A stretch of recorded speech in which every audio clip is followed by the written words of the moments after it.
भारत सरकार का फोकस है ट्रेड, टेक्नोलॉजी और टूरिज्म पे। और हमारे साथ खास बातचीत करने के लिए खुद tourism secretary Arvind Singh ji. Sir, सबसे पहला सवाल तो जिस तरह की वर्किंग ग्रुप्स की बैठक अभी चल रही है, 2 दौर की बैठकें आपने कर ली है, क्या एजेंडा है और किस तरह से इसको आगे जाते हुए देख रहे हैं हम?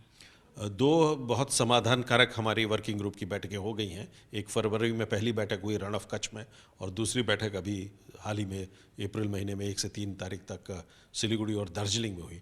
तो इस बैठकों में हमारी 5 प्राथमिकता थे जो भारत की तरफ से रखी गई। सर्वप्रथम ग्रीन टूरिज्म, दूसरा डिजिटलाइजेशन, तीसरा स्किलिंग कि इस क्षेत्र में स्किलिंग को कैसे उसका प्रसार हो, चौथा एमएसएमईज लघु और मध्यम उद्योगों को कैसे प्रोत्साहन दिया जाए, और पांचवा कि डेस्टिनेशन मैनेजमेंट जो ऑर्गेनाइजेशंस है उनको अधिक सुदृढ़ और सक्षम कैसे किया जाए।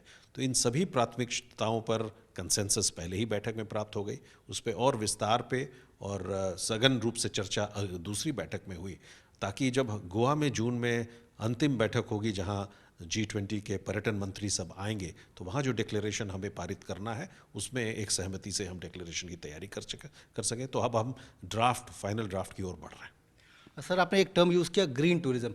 क्या है ये ग्रीन टूरिज्म, किस तरह से इसको आप आगे लेकर जाएंगे, और क्या इसमें इंडस्ट्री की पार्टिसिपेशन के लिए भी कोई स्कोप है, और क्या इंसेंटिव भी कुछ प्लान कर रहे हैं इसके लिए हम? अभी विश्व स्तर पर ये चर्चा इसके बारे में हो रही है, और पहले ही कई प्रोत्साहन के इसमें योजनाएं हैं ही। ग्रीन टूरिज्म का अर्थ है कि सारे जो इस क्षेत्र में काम करने वाले जितने स्टेक होल्डर्स हैं, जितने सहभागी हैं, वो हरित ऊर्जा का प्रयोग करें। जो अब हम रिन्यूएबल एनर्जी की बात करते हैं, उस तरह की ऊर्जा का प्रयोग करें। उनका कार्बन फुटप्रिंट जो है वो कम हो, कम पानी का उपयोग करें। जितना उनका वेस्ट है, जो भी उनका वेस्ट है उसकी प्रॉपर ट्रीटमेंट हो, और वो पर्यावरण को दूषित ना करे। तो पर्यावरण का समतोल रखने के लिए जो भी उपाय हैं, वो इस क्षेत्र में काम करने वाले सभी घटक अगर उसका उपयोग करेंगे, जैसे प्लास्टिक बैन की बात हुई थी, सिंगल यूज़ प्लास्टिक, वो भी एक तरह से ग्रीन टूरिज्म का ही एक महत्वपूर्ण भाग है। क्योंकि हम देखते हैं कई पर्यटक स्थलों पर इस तरह के प्लास्टिक्स का उपयोग करके जो पर्यटक हैं छोड़ जाते हैं। तो उस पर जो बैन है, और वो भी एक तरह से प्रदूषण और जो हम पर्यावरण का समतोल जो रखने की बात करते हैं, प्रदूषण कम करने की बात करते हैं, उस दिशा में उचित काम है। तो ग्रीन टूरिज्म का यही अर्थ है कि इसमें जो सभी काम करने वाले स्टेक होल्डर्स हैं, जो स्थानिक स्तर पर कम्युनिटी है, जो समुदाय है, जो समाज है, ये सब मिलकर पर्यावरण का समतोल रखने की कोशिश करें। तो क्या इसके लिए कुछ अलग से बजटरी प्रावधान या कोई इंसेंटिव प्लान किया है इस पॉलिसी के अंदर? अभी तो ग्रीन टूरिज्म प्राथमिक स्तर पे हम G20 में चर्चा कर रहे हैं, पर निश्चित ही जैसे कई विभिन्न मंत्रालयों की तरफ से, भारत सरकार की तरफ से पारंपरिक के बजाय अपारंपरिक ऊर्जा जो है, रिन्यूएबल एनर्जी जो है, इसके उपयोग पर निश्चित प्रोत्साहन दिया जाता है, राज्य सरकारों द्वारा भी दिया जाता है। और इस तरह पर्यावरण उपयोगी जो योजनाएं हैं करने का है ही। और निश्चित इसमें जो भारत के सामने ध्येय लक्ष्य हैं उनको पूर्ण करने के लिए आगे भी प्रोत्साहन का विचार हो सकता है।